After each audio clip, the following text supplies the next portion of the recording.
Hello, good morning সকলকে। Welcome back to my channel. মা তো বাড়িতে নেই, বিকালে ফিরবে।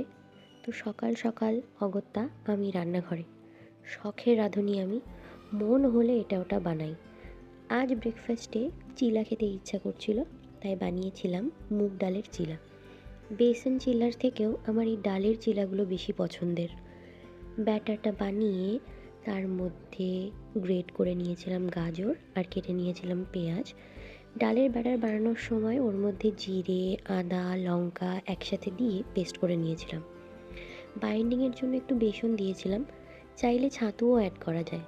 সমস্ত সবজি মিশিয়ে ইউজুয়াল মশলা লবণ দিয়ে দেন মিক্স মিক্স মিক্স। তারপরের প্রসেসটা তো সবাই জানে, এখানে বলার কিছু নেই। ফ্রাই প্যানে হালকা তেল ব্রাশ করে দেন ব্যাটারটা দিয়ে একটু চামচ দিয়ে পাতিয়ে নিতে হবে। তারপর হালকা আঁচে ফ্রাই করে নিলেই chilla ready. Don't mind the shape of this. আমি প্রো রাঁধুনি তো নই, কোনো রকমে বানিয়েছি, কিন্তু খেতে বেশ ভালো হয়েছিল।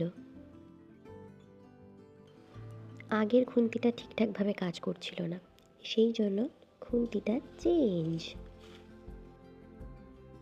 দুটো চিলা বানানোর পর একটা চিলার অর্ধেকটা টেস্ট করার পর আমার খেয়াল হলো কুচানো লঙ্কা দিতে আমি ভুলেই গেছি। তারপর তো টমেটো সস সহযোগে ব্রেকফাস্ট সারলাম। চিলা জাতীয় জিনিস আমার ধনেপাতা পুদিনার চাটনি বা বাদামের চাটনির সাথে বেশি ভালো লাগে খেতে। টমেটো সস দিয়ে সসও খেতে লাগে। বাবাকেও ব্রেকফাস্টে চিলাই দিয়েছিলাম, বাবাও বলেছে বেশ ভালো হয়েছে খেতে। মা যেহেতু বাড়িতে নেই, তাই দুপুরের রান্নাও আমাকেই করতে হবে। তাই দুপুরে রান্নার জন্য এখানে একটু সবজি টবজি কেটে নিচ্ছিলাম, আর অশ্মি এসেছিল, ওর সাথেই গল্প করছিলাম।